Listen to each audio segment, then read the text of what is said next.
Christy with the Chirp YouTube channel. Today I would like to talk to you about one option for working on behavior and helping kids stay calm and regulated. There are tons of different options, especially when it comes to reward charts and motivators that can help kids want to keep themselves calm. This is just one example that I hope is helpful for you as you think about what might work for your kids. In this case, I have two little guys in my classroom, and I have talked about both of them before on my channel, even though I don't use their names or their identifying information. And both of them have difficulty with self-regulation. They don't like situations that get them upset, that get them frustrated. They don't like things that are hard.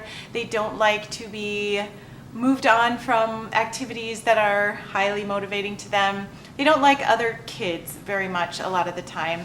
And one of them is particularly upset when things don't go his way. And motor activities like cutting and coloring and things that you normally do in a classroom are very upsetting to him. So obviously in our class we have a lot of behavior problems and we're working on them. We have rules in our classroom: keep myself safe, keep my friends safe, keep our stuff safe. But sometimes we need a little motivation to follow the rules. I happened to discover that while I don't like using food as motivators, particular candy that is really zappy, it's called Zotz, is very highly motivating for one of my students. He really likes all sorts of zingy, tangy, sour, especially interesting tastes and textures in his mouth, which is interesting because he has a very limited diet of foods that he is willing to eat, which his parents are working on, and it's getting better, but it's still very interesting. He likes these really strong textures and flavors. Well, this kid was willing to work really, really hard to get one of these candies. It surprised me.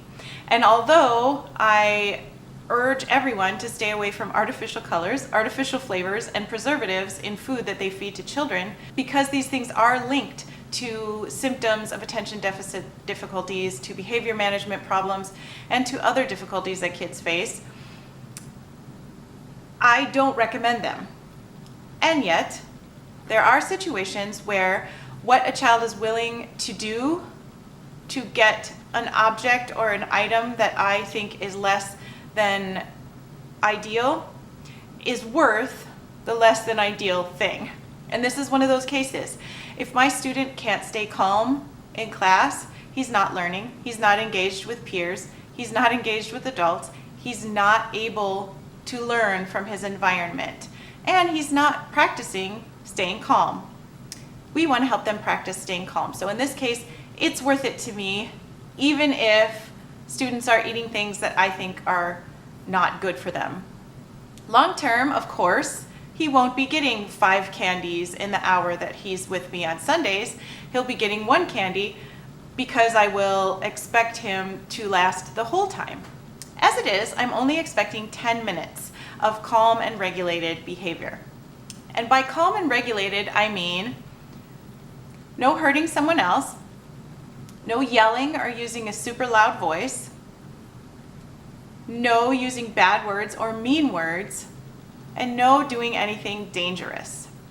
In most cases, I recommend phrasing rules in the positive, saying things like quiet hands, quiet feet, sit in chair, quiet mouth, those kind of things.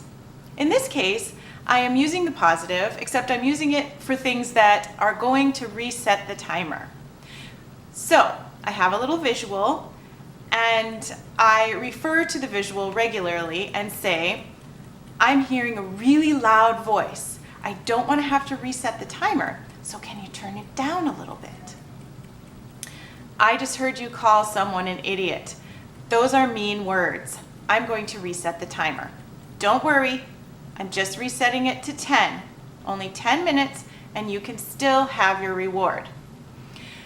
We're coaching the kids through the fact that they may have to get their timer reset. It doesn't mean they actually lost anything. They have to just wait a little bit longer to get their reward.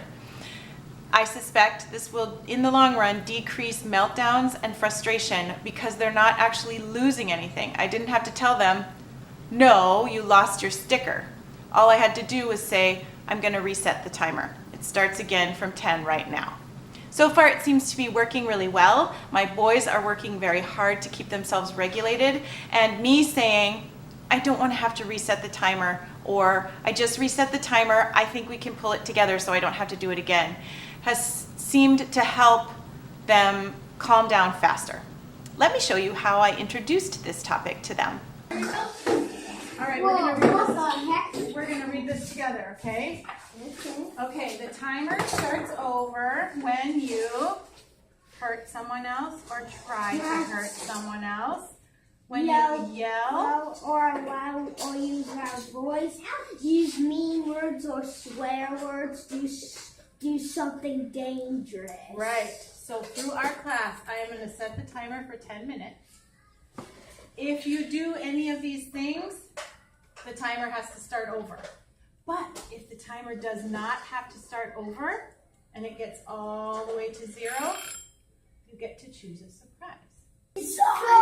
That time was so fast. And so as many times as the timer gets down to 0, that's how many surprises you get in a day. Okay. But if you do any of these things, what happens?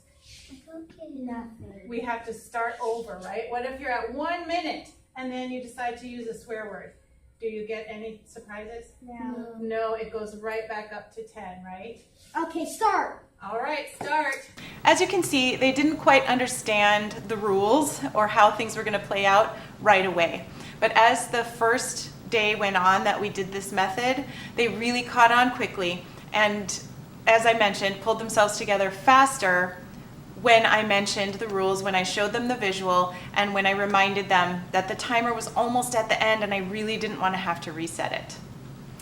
Just a quick tip for you today, a quick idea, something that might work for you, or something that can be a jumping off point for your own creative ideas when it comes to motivating your kids or your students. I hope you have a wonderful day, and I'll see you in my next video. Bye.